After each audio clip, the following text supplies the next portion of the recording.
Chapter number 5 and chapter number 5 जो हमारे पास में है उसका नाम है अर्थमेटिक प्रोग्रेशन, जिसको हम लोग बोलते हैं शॉर्ट में एपी। ये चैप्टर बहुत ही ज़्यादा इंपॉर्टेंट है क्लास 10th वालों के लिए।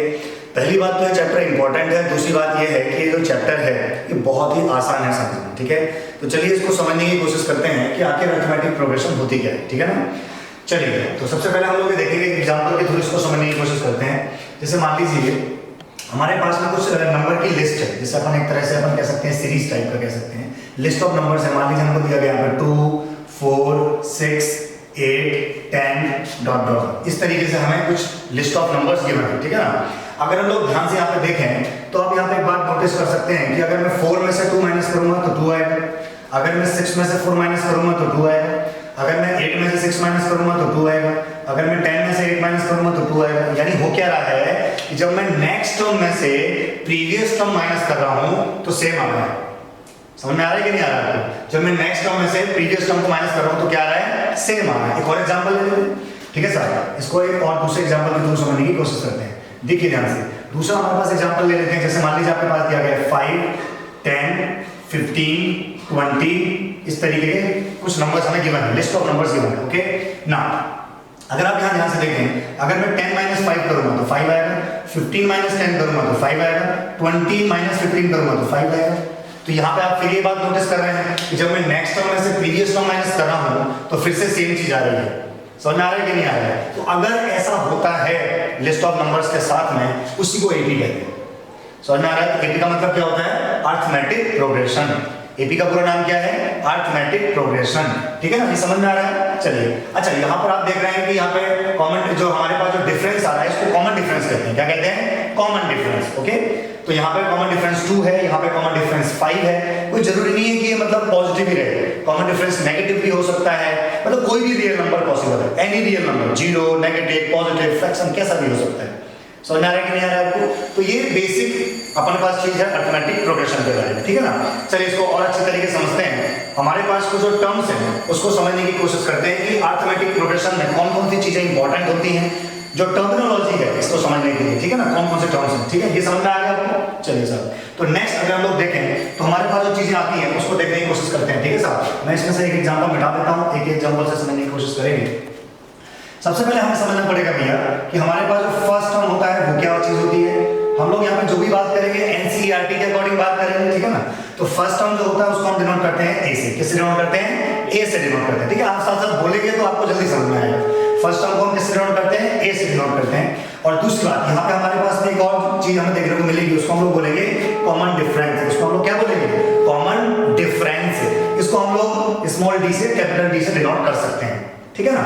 तो ये हमारे पास दो टर्म्स समझ में आ गए। एक तो होता है फर्स्ट टर्म, इसको ए कहते हैं, और दूसरा होता है कॉमन डिफरेंस, इसको स्मॉल डी या कैपिटल डी कह सकते हैं, ठीक है ना साहब। चलिए इसके बाद अगर हम लोग देखें तो जो चीजें आपको ध्यान रखनी है वो क्या चीजें होती हैं, जिसको हम लोग जनरल एपी बोलते हैं, ठीक है ना। ध्यान से देखिएगा, जनरल एपी। अगर हम जनरल एपी की बात करें तो हमारे पास जनरल एपी क्या होती है? जनरल एपी का मान लीजिए जैसे हमारे पास में भाई आपको पता है कि फर्स्ट टर्म A1 है, फर्स्ट टर्म को हम A भी बोलेंगे A1 भी कह सकते हैं, ठीक है ना। A1 सेकंड टर्म क्या आएगा? A2 थर्ड टर्म क्या आएगा? A3 फोर्थ टर्म क्या आएगा? A4 फिफ्थ टर्म क्या आएगा? A5 और ऐसे लगातार चलता रहेगा, ठीक है ना। अच्छा, किसी किसी बुक में इसको T1 T2 T3 T4 T5 भी कहते हैं। आई बस बात देखिए, ठीक है ना। तो A1, अच्छा आपको ध्यान क्या रखना है कि A1 को हम लोग क्या बोलते हैं? A बोलेंगे, ठीक है ना। A2 को हम लोग क्या बोलेंगे बाबू? A प्लस डी बोलेंगे। आप बोल सकते हैं साथ साथ। A3 को हम लोग क्या बोलेंगे? A प्लस 2D बोलते हैं। A4 को हम लोग क्या बोलेंगे? A प्लस 3D बोलेंगे। A5 को हम लोग क्या बोलेंगे? A प्लस 4D बोलेंगे। तो क्या ऑब्जर्व हो रहा है आपको? आपको ये बात ऑब्जर्व हो रही है कि जब मैं फोर्थ टर्म निकाल रहा हूँ तो 3D है, जब मैं फिफ्थ टर्म निकाल रहा हूँ तो 4D है। समझ में आ रहा है कि नहीं आ रहा है? जब मैं सेकंड टर्म निकाल रहा हूं तो 1D है, जब फर्स्ट टर्म निकाल रहा हूं तो D ही नहीं, मतलब 0D है। चलिए नेक्स्ट जवाब देने की कोशिश करिएगा। A50 को हम क्या लिखेंगे? A plus 49D। A का सही है। अगर मैं निकालूंगा A100 तो क्या लिखूंगा? बोलिए A प्लस 99D। अरे अंडरस्टैंडिंग बटन से तो बहुत ही बेसिक चीज है कि अगर आपको जौन सा भी टर्म निकालना है, कोई सा भी टर्म अगर आपको निकालना है तो क्या करना पड़ेगा? एक डी का रखना है बस। एक और एग्जांपल लेते हैं। अगर मान लीजिए मुझे 1000 टर्म निकालना है तो क्या लिखूंगा बताइए इसको? A plus 999D। समझ में आ रहा है नहीं आ रहा है? तो बहुत ही बेसिक चीजें हैं। चलिए अब यहाँ पे समझते हैं कि फर्स्ट टर्म क्या होता है, ठीक है ना। फर्स्ट टर्म तो आप वैसे उसके नाम से ही समझ रहे होंगे, फर्स्ट टर्म सबसे पहला टर्म, जैसे कि यहाँ पे 2 है, यहाँ पे फर्स्ट टर्म कौन है 2। अगर मैं दूसरे लिस्ट ऑफ नंबर्स ले लूं, मान लीजिए अगर मैं दूसरे लिस्ट ऑफ नंबर्स ले लूं, जैसे मान लीजिए मैंने ले लिया 3, देन हमारे पास आगे मान लीजिए 6, फिर 9, फिर 12, तो यहाँ पर आप देख सकते हैं कि फर्स्ट टर्म कौन है 3 है।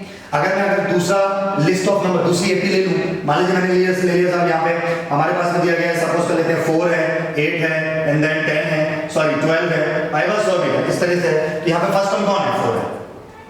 समझ में आ रहा है ना। फर्स्ट टर्म का पता कैसे करेंगे, सबसे पहला जो टर्म होगा वही फर्स्ट टर्म होता है। समझ में आ रहा नहीं आ रहा है। और कोई सा भी टर्म निकालना हो तो इस तरीके से आप निकाल सकते हो। डी का मतलब क्या होता है, कॉमन डिफरेंस। नाउ अब हम ये देखेंगे कॉमन डिफरेंस निकालना कैसे, हालांकि आपने देख चुके हैं अभी यहाँ पे, है ना। Next term minus previous term से क्या मिल जाएगा आपको, कॉमन डिफरेंस मिल जाएगा, ठीक है सर। चलिए तो इसको देखने का प्रयास करते हैं, एक बार दोबारा समझने की कोशिश करते हैं कॉमन डिफरेंस आगे निकालेंगे कैसे, ठीक है ना। चलिए तो कॉमन डिफरेंस की अगर हम लोग बात करें कि हमारे पास में कॉमन डिफरेंस कैसे निकालेंगे, तो डी हम लोग कैसे निकाल सकते हैं। अभी आपने क्या किया था, 4 - 2 किया था, मतलब आपने सेकंड टर्म में से फर्स्ट टर्म को माइनस किया था, यानी डी कैसे निकाल सकता हूं मैं, a2 - a1 से। अच्छा, फिर आपने ये भी देखा था कि मैं 6 में से 4 कर रहा हूं तो भी 2 आ रहा था। कॉमन डिफरेंस ऐसे भी निकाला जा सकता है, तो मैं चाहूं तो इसे क्या लिख सकता हूं, a3 - a2 भी लिख सकता हूं, same a4 - a3, I was solve नहीं कर, ऐसे ही क्या आएगा नेक्स्ट हमारे पास में a5 - a4 and so on. तो कुल मिला के क्या देख रहे हैं आप, next term minus previous term, next term minus previous term, इस तरह से कॉमन डिफरेंस निकाला जा सकता है। तो मेरे हिसाब से आपको समझ में आ गया होगा कि फर्स्ट टर्म का पता कैसे करना है और कॉमन डिफरेंस कैसे निकालना है। समझ में आ रहा है अच्छी तरीके से। चलिए अब जो है इसको एक और एग्जांपल मैं आपको दे रहा हूं ताकि आपको एपी की थोड़ी और अच्छी तरह समझ मिले, ठीक है ना, जिसको ध्यान से देखिएगा, ठीक है। चलिए सर, तो ये आपको मेरे साथ समझ में आ गया होगा कॉमन डिफरेंस कैसे निकालना है, ठीक है ना। चलिए तो अगर हम लोग आगे की बात करें तो देखिए मैं एक आपको एग्जांपल दे रहा हूं, हम चेक कैसे करेंगे कि एपी है या नहीं, ठीक है ना। पहले वो तो समझ में आएगी आपको कि डिफरेंस हम लोग निकाल के देख लेंगे, अगर भाई डिफरेंस कॉमन आ रहा होगा जिसको हम लोग कॉमन डिफरेंस कहते हैं, तो क्या बन जाएगी, एपी बन जाएगी। समझ में आ रहा है ना आपको। चलिए मान लीजिए यहाँ पर दिया गया हमारे पास में 2, 4, 8, 16, 32। आई वाज समझ में क्या, 2, 4, 8, 16 एंड 32, ठीक है ना। तो ये हमारे को दिया गया है, अब चेक करके देखते हैं ये भी है या नहीं है। ओके चलिए तो देखते हैं। सबसे पहले क्या करेंगे, second term minus first term which is 4 - 2 तो कितना आएगा, 2 आएगा।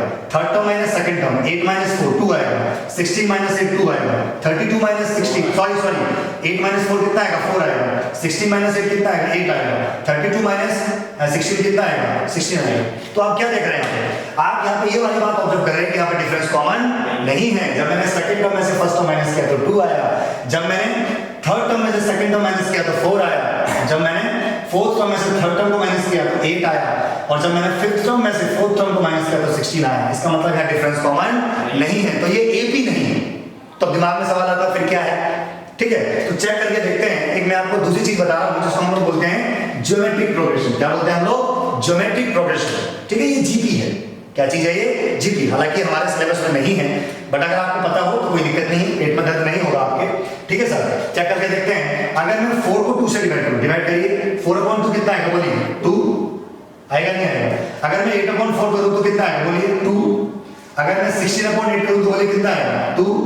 अगर मैं 32/16 करूं तो बोलिए कितना आएगा, 2। तो आप यहां पर नोटिस कर रहे हैं कि जब मैं नेक्स्ट टर्म को प्रीवियस टर्म से डिवाइड कर रहा हूं, यानी जब मैं a2/a1 कर रहा हूं तो 2 आ रहा है। जब मैं a3/a2 कर रहा हूं तो 2 आ रहा है। जब मैं a4/a3 कर रहा हूं तो भी 2 आ रहा है। तो क्या नोटिस हो रहा है कि यहाँ पर क्या चीज कॉमन है, रेशियो कॉमन है। क्या चीज कॉमन है यहाँ पे, रेशियो कॉमन है। और जब रेशियो कॉमन होता है तो उसे जीपी कहते हैं। जब रेशियो कॉमन होता है तो क्या कहते हैं, जीपी। अगर डिफरेंस कॉमन है तो एपी, रेशियो कॉमन है तो जीपी। बात समझ में आ रही है क्या? हालांकि हमारे सिलेबस में नहीं है, बट पता होना चाहिए थोड़ा सा, ठीक है सर। एपी के बारे में आपको समझ में आ गया होगा। चलिए अब कुछ क्वेश्चंस के थ्रू इस चीज को और अच्छी तरह समझने की कोशिश करते हैं। ये इंट्रोडक्शन वीडियो है तो इसमें मैं सारी एक्सरसाइज सॉल्व नहीं कराऊंगा, केवल कुछ क्वेश्चंस आपको बताऊंगा ताकि आप पूरी जो है एक्सरसाइज को आसानी से सॉल्व कर सकें, ठीक है ना। चलिए सर देखते हैं, कुछ एग्जाम्पल के थ्रू इसको समझने की कोशिश करते हैं कि हमसे किस किस टाइप के क्वेश्चंस पूछे जा सकते हैं। मैं आपको रफली कुछ क्वेश्चंस बता देता हूं। जैसे मान लीजिए हमारे को एक्सरसाइज 5.1 में जो क्वेश्चन नंबर 2 है, फर्स्ट पार्ट है, जो फर्स्ट क्वेश्चन है उसके जो 4 पार्ट है वो वर्ड प्रॉब्लम टाइप की है, बहुत ही सिंपल क्वेश्चन है। आप एक बार करके देखेंगे आपको समझ में आ जाएगा, ठीक है। चलिए, तो हम लोग सेकंड क्वेश्चन को देखते हैं। क्वेश्चन बोला गया था कि right first four terms of the AP when the first term A and the common difference D R given. आपको फर्स्ट टर्म गिवन होगा, कॉमन डिफरेंस गिवन होगा और आपसे बोला जाएगा 4 टर्म निकालो, 5 टर्म निकालो। आपसे दुनिया का कोई सा भी टर्म आप निकाल सकते हो। देखो, अगर आपको एपी में फर्स्ट टर्म पता है और कॉमन डिफरेंस पता है तो आप पूरी एपी का जो है पोस्टमार्टम कर सकते हो बहुत ही आसानी से। बस और वो हमें गिवन है। चलिए, तो बहुत ही बेसिक सा एग्जांपल ले लेता हूँ। पहले मान लीजिए मैंने सेकंड का ले लिया, जो है फोर्थ पार्ट या सेकंड पार्ट ले लेते, कोई सा भी ले लेते। चलिए, या मैं अपनी तरफ से बता देता हूँ। चलिए, ठीक है ना। तो हमारे पास क्या गिवन होगा, मान लीजिए ए की वैल्यू आपको दे रखी है 2 एंड डी की वैल्यू मान लीजिए आपको दे रखी है 5। ये बहुत ही बेसिक सा क्वेश्चन है, ठीक है ना। मतलब ये क्वेश्चन जो होगा इसको अगर आप समझ लेते हैं तो आप एक्सरसाइज 5.1 का क्वेश्चन नंबर सेकंड के सारे पार्ट कर सकते हैं, ठीक है ना। देखिए, कैलकुलेशन अगर आप मिस्टेक आपसे होती है तो वो आपकी प्रॉब्लम है, उसके लिए आपको थोड़ी सी प्रैक्टिस करनी पड़ेगी। कॉन्सेप्ट ये लगेगा उसमें, ये मेरी गारंटी है, ठीक है ना। चलिए, सो हमें ए गिवन है, डी गिवन है। चलिए, तो ए की ए बताएं, डी बताएं, 4 टर्म निकालने हैं। तो 4 term, first term as you know, first term is A, simple A की वैल्यू 2 है तो ये 2 हो जाएगा। सेकंड टर्म के लिए क्या बोलते हैं, बोलिए a प्लस डी। ए की वैल्यू कितनी है भैया 2, डी की वैल्यू कितनी है भैया 5, सो द आंसर इज 7। समझ आ रहा नहीं है? चलिए, सिमिलरली a3 कितना आ जाएगा a प्लस 2d। देखो मैंने क्या बताया, जितना जोन सा भी टर्म निकालना है उसमें एक डी कम होगा। अगर थर्ड टर्म निकाल रहे हो तो a प्लस 2d, अगर सेकंड टर्म निकाल रहे हो तो a प्लस d, अगर फर्स्ट टर्म निकाल रहे हो तो a प्लस 0d, यानी कि d है ही। तो इसको हम बोलेंगे a की जगह कितना रख दूंगा 2 प्लस ऑफ 2 इनटू d की जगह कितना रख दूंगा 5, तो this is 5 to the 10 plus 2 कितना आएगा हमारे पास में 12 आ जाएगा। चलिए, सिमिलरली a4 निकाल सकते हैं a प्लस 3d। तो a प्लस 3d, a की वैल्यू कितनी है 2 which is 2 plus of 3 d, d की वैल्यू कितनी है हमारे पास में 5, 5 3 15 प्लस 2 इज इक्वल टू 17। तो मेरे हिसाब से आपको ये वाली बात समझ में आ गई होगी, ठीक है ना। तो हमने 4 टर्म निकाल दिए हैं 2 7 12 एंड 17 और लास्ट में लिख देंगे तो देयरफॉर AP, लास्ट में लिख देंगे देयरफॉर AP हमारे पास क्या आ जाएगी 2 7 12 17 और इस तरीके से चले। और आप यहाँ पे देख सकते हैं कॉमन डिफरेंस 5 आएगा, 7 - 2 5, 12 - 7 5, 17 - 12 इज 5। तो मेरे हिसाब से समझ में आ गया होगा। तो इस तरीके से अगर हमें A पता है, D पता है, तो हम कोई सा भी टर्म, इसमें तो केवल 4 टर्म पूछे हैं, इन्होंने तो केवल 4 टर्म पूछे, हम चाहें तो दुनिया का कोई सा भी टर्म यहाँ से निकाल सकते हैं। आपको समझ में आ गया होगा पूरी बात। चलिए, उसके बाद हमारे पास जो क्वेश्चन नंबर 3 है उसको समझने का प्रयास करते हैं, वो मतलब उसमें किस तरीके से उसको आपको सॉल्व करना है, ठीक है। चलिए, तो यहाँ देखिएगा ध्यान से, यहाँ पे कर देता हूँ मैं उसको। चलिए, तो हमारे पास जो क्वेश्चन नंबर 3 है, क्वेश्चन नंबर 3 में हमें क्या गिवन है भैया, क्वेश्चन नंबर 3 में हमको एक AP गिवन होगी और उससे पूछेंगे कि भैया जो है आपको for the following APs right the first term and the common difference. आपको केवल फर्स्ट टर्म बताना है और कॉमन डिफरेंस बताना है। मैं इसको एक एग्जांपल में थोड़ा लेता हूँ। मेरे पास में जो थर्ड क्वेश्चन का सेकंड पार्ट है वो -5 -1 3 7। क्या बोला मैंने अभी, -5 -1 3 एंड 7। तो इस तरीके से जो हमें दे रखा है, ओके। तो हमसे बोला गया है कि AP है, ऑलरेडी स्टेटमेंट है फॉर द फॉलोइंग APs, मतलब ये AP है, हमें कोई चेक करने की जरूरत नहीं है। नाम चेक कर लेते हो, चेक करना बहुत आसान है। चलिए, तो ये एक AP है। क्या बोला क्या भैया इसमें, आपको AP में क्या निकालना है, फर्स्ट टर्म निकालना है और कॉमन डिफरेंस निकालना है। So how we can calculate first term and common difference, बहुत ही आसान है, अभी आपने किया है। सबसे पहले जो लिखा होता है उसी को तो फर्स्ट टर्म कहते हैं। सो हमारे पास जो सॉल्यूशन होगा उसमें अगर हम लोग देखें तो फर्स्ट टर्म कितना आ जाएगा भैया -5 आ जाएगा, तो first term is -5। Common difference आपको पता है कैसे निकाल सकते हो आप, A2 - A1 से निकाल सकते हो। A2 कितना आपके पास -1 A1 कितना है हमारे पास -5। यहाँ पर थोड़ा ध्यान रखिए, कई बच्चे क्या करते हैं कैलकुलेशन में बहुत ज्यादा गलती करते हैं। 9th क्लास तक देखिए होता क्या है, जब छोटे क्लास में होते हैं तो एक बार के लिए वो नजरअंदाज किया जा सकता है, लेकिन अब आप क्लास 10th में आ चुके हैं, अब आपको बिल्कुल हर चीज को सीरियसली लेना है। किसी भी चीज के साथ कॉम्प्रोमाइज नहीं किया जा सकता। अगर आपको चीज नहीं आती है तो आप उसको सीखिए, किसी से पूछिए। समझ आ रहा है कि नहीं आ रहा है, ठीक है सर, इस बात का अच्छी तरह ध्यान रखिएगा। तो जब भी आप किसी माइनस चीज को पुट करते हैं तो हमेशा उसको ब्रैकेट में रखिए, उससे थोड़ी सी इंक जरूर आपकी ज्यादा खर्च हो जाएगी पेन की, लेकिन गलतियां नहीं होगी आपसे, ठीक है। चलिए साहब, तो दिस इज -1 माइनस का +5, सो द आंसर इज +4। 5 - 1 + 4, कोई दिक्कत तो नहीं है। चलिए, सिमिलरली आप दूसरे तरीके से भी निकाल सकते थे कॉमन डिफरेंस, तो D = ऐसे भी निकाल सकते थे A3 - A2। हालांकि आपको करने की जरूरत नहीं है क्योंकि हमें पता है कि वो AP है, तो एक से ही आपका काम हो जाएगा। तो एक समझ में आ गया आपको, A2 - A1, A2 की वैल्यू -1 थी, माइनस ये रहा यहाँ पर, A1 की वैल्यू -5 थी, पुट कर दो, माइनस का +5 हो गया, this is 4। A3 - A2, A3 कितना है 3 माइनस A2 की वैल्यू कितनी है -1, हमने पुट कर दिया, so this is what 3 + 1 which is again 4। वो सेम आएगा भी आएगा क्योंकि वो AP तो है ही ऐसे। समझ में आ रहा है कि नहीं आ रहा है आपको, कोई दिक्कत तो नहीं है ना। चलिए साहब, तो ये हमारे पास बेसिक चीजें देखिए। तो थर्ड क्वेश्चन का फर्स्ट पार्ट जैसे मैंने किया है, बाकी पार्ट भी ऐसे होंगे, इसमें मेरा कोई रोल ज्यादा नहीं है। कैलकुलेशन आपको आनी चाहिए, कॉन्सेप्ट मैंने समझा दिया है, ठीक है। ऐसा कई बच्चों को डाउट होता है कि मैं बहुत स्पीड से पढ़ा रहा हूँ। देखिए पहली बात तो आपको इतनी स्पीड से समझ में आना चाहिए। आई बात सुनिए, कोई बहुत बड़ी चीज नहीं पढ़ रहे हैं हम लोग, बहुत ही बेसिक चीज है। समझ में आ रहा है कि नहीं आ रहा, तो आप इसको स्पीड से ही समझने की कोशिश कीजिएगा, ठीक है ना। तो बहुत ही बेसिक चीज है मेरे हिसाब से। आपको सेकंड क्वेश्चन जो जिसमें ए और डी पता है तो आप इस तरीके से निकाल सकते हैं। अगर आपको एक ए बी पता है तो आप फर्स्ट वन निकाल सकते हैं, कॉमन डिफरेंस निकाल सकते हैं। चलिए अगर हम नेक्स्ट क्वेश्चन की तरफ चलते हैं तो जो नेक्स्ट क्वेश्चन हमारे पास दिया गया है वो है क्वेश्चन नंबर 4। बहुत ही आसान क्वेश्चन है ये वाला भी। आई बात सुनिए, बाकी क्वेश्चन की तरह ये भी क्वेश्चन भी आसान है और इसको समझने की कोशिश करते हैं। चलिए सर, तो फिलहाल मैं इसे रफ कर देता हूँ, ठीक है ना। तो क्वेश्चन नंबर जो 4 हमारे पास में है और उसको समझने का प्रयास करते हैं। क्वेश्चन नंबर 4 हमारे पास में क्या है, ठीक है। चलिए, so we have question number 4। इसमें हमें दिया गया है कि which of the following are AP. हमें बताना है कि इनमें से कौन सी एपी है। अगर है तो आगे के 3 टर्म और निकालने हैं, ठीक है। तो चलिए पहले एग्जांपल समझा देता हूँ। पहला एग्जांपल हालांकि मैं दे चुका हूँ पहले भी। तो फोर्थ का जो हमारे पास फर्स्ट पार्ट है वो दे रखा है 2, 4, 8 एंड 16। अभी मैंने थोड़ी देर पहले बताया था कि एपी नहीं है, ये क्या है, जीपी है, ठीक है। चलिए तो आप चेक करके देखेंगे। आप निकालेंगे सबसे पहले कॉमन डिफरेंस कैसे निकालते हैं, बोलिए। a2 माइनस a1 निकालेंगे आप, 4 माइनस 2 जो कि कितना आएगा 2 आएगा, और a3 माइनस a2 अगर आप निकालेंगे तो कितना आएगा 8 माइनस 4 कितना आ जाएगा 4। तो देखो दोनों इक्वल नहीं है, तो क्या लिख देंगे, since a2 minus a1 not equal to a3 minus a2। Difference is not common, क्योंकि कॉमन डिफरेंस सेम नहीं है, ऐसा भी कह सकते हैं आप, या ये कह सकते हैं कि डिफरेंस कॉमन नहीं है। जब डिफरेंस ही कॉमन नहीं है तो एपी होने का सवाल ही नहीं उठता, और जब एपी ही नहीं है तो आगे के और टर्म बता पाना हमारे लिए मुश्किल काम है, क्लास 10th क्लास के बच्चे के लिए।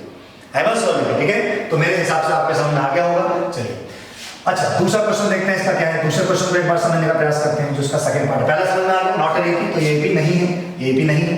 चलिए सेकंड क्वेश्चन दिया गया 2, 5/2, 3, 7/2।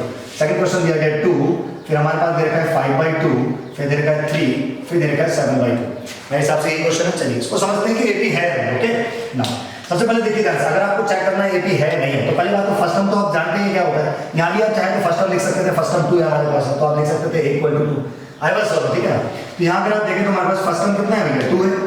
फर्स्ट टर्म कितना हमारे पास है, 2 है, ओके ना। अगर मैं डिफरेंस निकाल के देखता हूँ, जैसे हम लोग डी कहते हैं, तो कितना आएगा a2 माइनस a1 ना।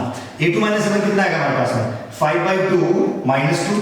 अब देखिए ये कैलकुलेशन करना बहुत ही आसान है। 5/2 का मतलब 2.5 होता है, 2.5 माइनस 2 करो कितना आएगा, आधा, यानी 1/2। आप ऐसे भी कर सकते हो, 2 to the 4, इसके नीचे कुछ नहीं तो 1 तो होगा ही, इसकी मल्टीप्लाई इससे 5, 2 to the 4, चलो कर देता हूं मैं। Now this is 5 1 5 minus 2 to the 4 divided by 2 1 2, so 5 minus 4 is 1/2। But आपको आना वैसे चाहिए जैसे मैंने पहले किया था। समझ में आ रहा है नहीं आ रहा है, तो दिस इज 1/2। तो हमारे पास में डिफरेंस कितना आ गया, 1/2 आ गया। a2 माइनस a1 आ गया। हम एक बार और चेक करना है, तो क्या निकालेंगे, हम दोबारा d निकाल के देखते हैं। तो d आपके बार हम कैसे निकालेंगे, a3 माइनस a2 से। a3 माइनस a2 यानी कि 3 माइनस 5/2, 3 माइनस 5/2। फिर वही बात, कितना आ जाएगा 2 3 6 माइनस 5/2, तो कितना आंसर आएगा 1/2। तो आप देख सकते हैं यहाँ पे डी सेम आ रहा है। लेकिन बाबू अगर आपको 4 टर्म गिवन हो ना, तो आप a4 माइनस a3 भी करके देखोगे। कई बार ऐसा होता है कि a2 माइनस a1 सेम होता है, a2 minus a1, a3 minus a2 same होता है, लेकिन a4 माइनस a3 सेम नहीं होता, और उस केस में वो a भी नहीं रहेगी और आप गलती कर दोगे। तो अगर 4 टर्म गिवन है, अगर 4 टर्म गिवन है तो आप वो भी करके देखेंगे। तो मैं एक बार और डी निकाल के देखूंगा, a4 माइनस a3, सही है। हाँ कई बार ये भी कर सकते हैं, कोई दिक्कत नहीं है इसमें, बट आप करके देख लो, या तो अपने मन में करके देख लो उसको।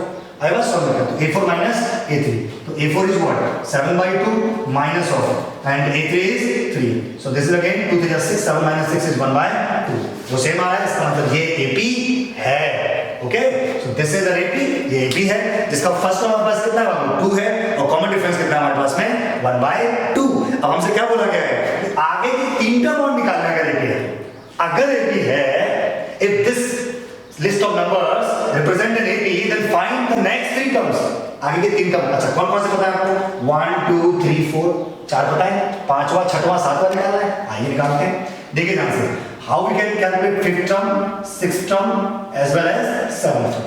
अभी मैंने बताया था आप दूसरी जगह कोई सा भी टर्म निकाल सकते हैं, ठीक है ना। तो 5th टर्म कैसे निकालेंगे, बोलिए a + 4d से, वेरी इजी। 6th टर्म कैसे निकालेंगे, बोलिए a + 5d से। 7th टर्म कैसे निकालेंगे, बोलिए a + 6d से। कितना आसान चीज है। आई बस ये चैप्टर बहुत ही आसान है, बहुत ही इजी है, और जो मैं बता रहा हूं वो तो आपको आना ही चाहिए। आज इस साल हमारा यही फेवरेट डायलॉग रहेगा कि ये तो आना ही चाहिए। आई बस बहुत ही बेसिक चीज है, जब तक आप ये नहीं समझोगे आपको आगे, अगर मान लीजिए ये चैप्टर आपको समझ में नहीं आता है तो बाकी से तो आप उम्मीद ही छोड़ दीजिए। आई बस एक प्रकार से कह सकते हैं बहुत ही बेसिक, बहुत ही इंपॉर्टेंट और इजी चैप्टर है। और अगले नेक्स्ट क्लास में भी आएगा, क्लास 11th में। इसको हम लोग सीक्वेंस एंड सीरीज नाम के चैप्टर जानते हैं, मेरे हिसाब से 9th या 11th का चैप्टर है, ठीक है। चलिए, तो हमें यहाँ पे ए पता है, डी पता है, ये क्वेश्चन है, ये आपको पता है फर्स्ट टर्म होता है 2, तो इसकी जगह रख दूंगा 2 + 4, डी की जगह कितना रख दूंगा 1/2। कोई सा भी डिफरेंस आप रख सकते हैं, सब एक जैसे होते हैं, ठीक है ना। उसको कैंसिल हो जाएगा, कितना जाएगा हमारे पास 2 + 2 = 4। सही कर रहा हूँ ना, चैप्टर कैलकुलेशन देखते रहिएगा, ओके। एक ही जगह हम कितना रखेंगे 2 + 5 × डी की वैल्यू इज 1/2, कितना जाएगा 2 + 5/2, तो हमारे पास हो जाएगा 2 × 4, 4 + 5 = 9/2। सही है। चलिए सेम है, ए की वैल्यू कितनी है 2 + 6 × डी की वैल्यू कितनी है 1/2, इसको हम लोग करेंगे 2 × 6, so this is 5। तो नाउ फाइनली हम आंसर क्या लिखेंगे, therefore AP सारे टर्म लिखेंगे दोबारा से, दिस इज 2 5/2, 3, 7/2, 4, 9/2, 5। तो मेरे हिसाब से आपके वाली बात समझ में आ गई होगी। ऐसे ही आपको सारे क्वेश्चन करने, अगर एपी नहीं है डायरेक्ट मना कर देंगे कि भाई साहब इसमें डिफरेंस कॉमन नहीं है या कॉमन डिफरेंस सेम नहीं है तो वो एपी नहीं है, और अगर एपी नहीं है तो आगे की कहानी आपको पता ही नहीं क्या होगी, ठीक है। बट अगर वो एपी है तो आगे कहानी ऐसी होती है, आप चाहे तो दुनिया का और कोई सा भी टर्म निकाल सकते हैं। चलिए मैं इसको लिए एक और एग्जाम्पल आपको देता हूँ जो बहुत बढ़िया एग्जाम्पल है इसमें, ठीक है। बढ़िया एग्जाम्पल भी और मतलब वो एग्जाम्पल इसमें गलती होने के चांसेस ज्यादा होते हैं, ठीक है। तो ऐसा मान लीजिए अगर हम लोग देखें तो नॉर्मली जो है बच्चा उसको गलत कर देता है, ठीक है ना। तो एक बार ट्राई करके देखते हैं क्या होता है, ठीक है। मैंने पहले कहा है आपको कि कैलकुलेशन देखना आपका काम है, ठीक है। मैं आपको सिर्फ कॉन्सेप्ट बता रहा हूँ।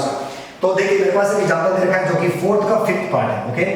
इसमें मेरे को दिया गया है 3, 3 + √2, 3 + 2 √2, 3 + 3 √2, आई वाज सॉल्विंग। इस तरीके से हमको गिवन है, ओके। चलिए चेक करके देखते हैं कि एपी है या नहीं है, और अगर है तो आगे के 3 टर्म या 4 टर्म जितने भी निकालना है हमको, ठीक है। चलिए तो पहली बात तो मुझे बता दीजिए फर्स्ट टर्म कितना आपके पास 3 है, फर्स्ट टर्म कितना हमारे पास में 3 है। देखिए फर्स्ट टर्म हमारे पास 3, अगर मैं यहाँ पर कॉमन डिफरेंस निकालता हूँ डी, कैसे निकालूंगा बोलिए, a2 - a1, a2 is what 3 + √2, a1 is what 3। now you can say 3 से 3 कट जाएगा, so the answer is √2। समझ में आ रहा है? now again d निकाल के देखेंगे, a3 - a2, a3 क्या है हमारे पास में 3 + 2 √2, समझ में आ रहा है नहीं आ रहा है, माइनस, और a2 कितना हमारे पास में 3 + √2, और यहाँ पे ब्रैकेट लगाना मत भूलिएगा। देखिए मैंने आपको हजारों बार कहा, चाहे वो किसी भी क्लास का बच्चा हो, आई वाज सॉरी, ये अपनी आदत में डाल लीजिए, जब भी आप दो चीजों को एक साथ पुट करते हैं हमेशा उसको ब्रैकेट में रखिए, वरना बच्चा क्या करता है ब्रैकेट नहीं बनाता, और अब आप समझ सकते हैं गलती क्या होगी, वो इस प्लस को माइनस नहीं बना पाएगा, और अगर ब्रैकेट लगाएंगे तो आप समझिए, समझ में आ रहा है गलती आपको, ठीक है ना। So this is 3 + 2 √2 minus of 3 and plus minus minus √2, so you can say 3 cancel हो जाएगा, 2 √2 माइनस √2, 2 √2 में से 1 √2 गया तो कितना बचा 1 √2। ना क्योंकि मुझे चौथा टर्म लिखे बने और मैं उसे करके देखूंगा, तो d = कितना आ जाएगा a3 - a2, sorry a4 - a3, I was solving. और आप चेक करके देखेंगे a4 कितना आपके पास में 3 + 3 √2, okay, and minus of a3 कितना आपके पास में 3 + 2 √2। now so a4 कितना है, this is 3 + 3 √2 - 3 - 2 √2, you can see 3 से 3 कैंसिल हो जाएगा, 3 √2 - 2 √2 is what again √2, 3 √2 में से 2 √2 गया तो 1 √2 तो बचेगा। तो आप क्या देख रहे हैं यहाँ पे difference is common, here √2 √2 √2, so you can see difference is common, इसका मतलब ये AP है, और अगर ये AP है तो आगे के नेक्स्ट टर्म निकालना हमारे लिए बहुत ही आसान काम है। कैसे? AP की प्रॉपर्टी की मदद से। क्या होती है AP की प्रॉपर्टी? अगर आप मान लीजिए आपको 5th टर्म निकालना है तो 5th टर्म निकालना बहुत आसान है, कैसे निकालेंगे बोलिए, a + 4d, a की वैल्यू कितनी है हमारे पास में 3 है, प्लस 4, d की वैल्यू कितनी है √2, so this is the 5th term. और इसका फॉर्मेट भी ये रहेगा क्योंकि देखिए फॉर्मेट वही है, 3 + 3 √3, 3 √2 तो 3 + 4 √2, इसके बाद वाला क्या होगा 5 √2, 3 + 5 √2, a6 अगर मैं निकाल के देखूं तो a + 5d, 6 टर्म निकाल रहा हूं a + 5d, I was so जो अंदर टर्म होगा एक भी कम होगा, a की वैल्यू कितनी बोलो 3 + 5, d की वैल्यू कितनी है √2, सो 3 + 5 √2। अगर मुझे 7 टर्म निकालना होगा तो कैसे निकालूं बोलिए, a + 16, a की वैल्यू कितनी बोलिए 3 + 6 √2, सो दिस इज आंसर। बाकी आप a बना के लिख देंगे, फिर उसको इसी के आगे 5वां 6वां 7वां टर्म कमा करके लिख देंगे नीचे, और दिस का फाइनल आंसर। समझ में आ रहा है क्या? बहुत ही बेसिक चीज है, आई वाज सॉल्विंग, बहुत ही बेसिक चीज है। एक और क्वेश्चन से इसको समझने की कोशिश करते हैं, ठीक है sir, okay, thank you so much. Okay, तो हमारे पास में जो नेक्स्ट पार्ट में बता रहा था आपको समझने के लिए, देखिए वो ध्यान से क्या होता है, तो हमारे पास जो नेक्स्ट पार्ट आपको दिया गया है, ये एक 12th पार्ट है 4th क्वेश्चन का, √2, √8, √18, √32, ठीक है ना, स्क्वायर रूट ऑफ 32, एंड ये इस तरीके से जो है आगे जा रहा है, ठीक है। ओके, यहाँ पर एक क्वेश्चन मैंने ये लिया है और एक क्वेश्चन मैं ले रहा हूँ ये वाला, ठीक है ना, जो कि इसका है 13th क्वेश्चन है ये, ठीक है ना, this is 13th question, this is √3, √6, √9 और √12। इनके थ्रू मैं आपको बताने की कोशिश करूंगा, ठीक है ना। चलिए तो ध्यान से देखिएगा, सबसे पहले इसको देखिए।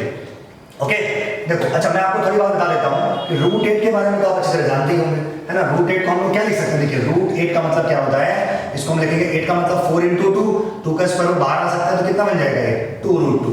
√18 को हम लोग क्या लिख सकते हैं 9 × 2, 9 2 18, 9 × 2 लिख सकते हैं, 9 का 3 बाहर आ जाएगा तो क्या बन जाएगा 3√2।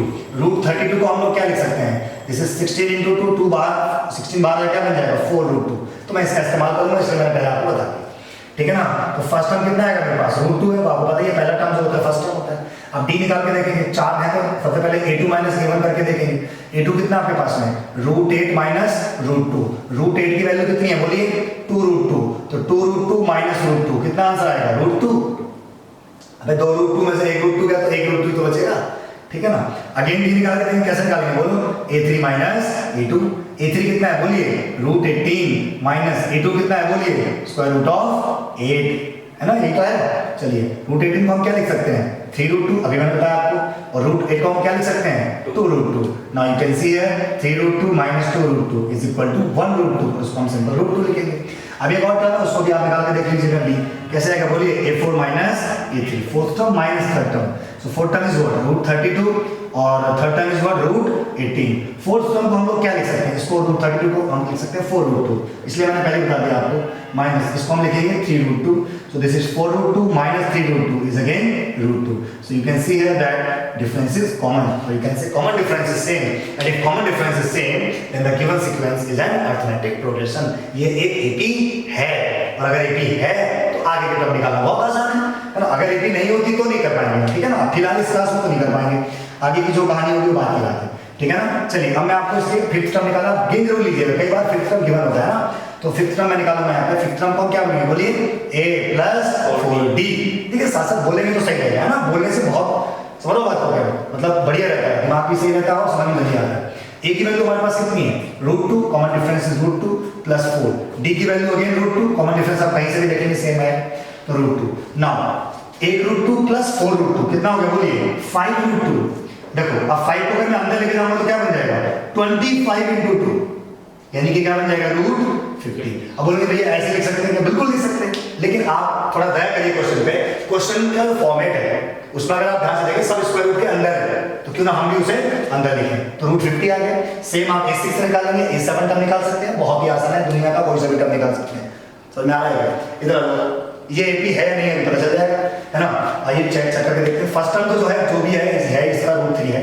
अगर मैं डिफरेंस निकालूंगा तो a2 - a1, और a2 हमारे पास में √6 है -√3। आई बात सॉल्व है, इसको अगर हम चाहें तो √6 को हम लिख सकते हैं √3 × √2, मैं बहुत ही बेसिक कैलकुलेशन कर रहा हूँ। आई बात सॉल्व नहीं √3 × √2 इज अगेन √6, ओके। नाउ यहाँ पे कॉमन क्या आ जाएगा बोलिए √3 कॉमन आ जाएगा, इसको मैं क्या लिख दूंगा √2 - इसके आगे सॉल्व नहीं होगा, रूट की फॉर्म में ही छोड़ना पड़ेगा उसे। फिर दोबारा d निकाल के देखूंगा a3 - a2, a3 कितना है मेरे पास बोलिए √9 - a2 कितना है मेरे पास बोलिए √6, और √9 को अपन लोग क्या लिख सकते हैं √3 × √3, जिसको सीधा मतलब 3 होता है। आई बस माइनस √6 को हम क्या लिख सकते हैं √3 × √2, ये सही है ना। चलिए क्या कॉमन आ रहा है इन दोनों में, इसमें √3 कॉमन आ रहा है, क्या बचेगा यहाँ पर √3 - √2, और आप देख सकते हैं कि ये दोनों ही सेम नहीं है, तो तीसरा करने की जरूरत ही नहीं है। समझ में आ रहा है नहीं आ रहा है, √9 को √3 × √3 लिख सकते हैं ना। इन दोनों में क्या चीज कॉमन आ रही है √3 कॉमन आ गया ना, क्या बचेगा √3 - √2, और आप देखो दोनों सेम नहीं है, तो अपन कह सकते हैं since a2 - a1 does not equal to a3 - a2, और अगर ये सेम नहीं है तो ये AP नहीं है, और अगर AP नहीं है तो आगे के बारे में कुछ भी प्रेडिक्ट कर पाना पॉसिबल नहीं होगा। तो मेरे हिसाब से आपको वाली बात समझ में आ गई होगी कि किस तरीके से एक्सरसाइज 5.1 को हम लोगों को सॉल्व करना है।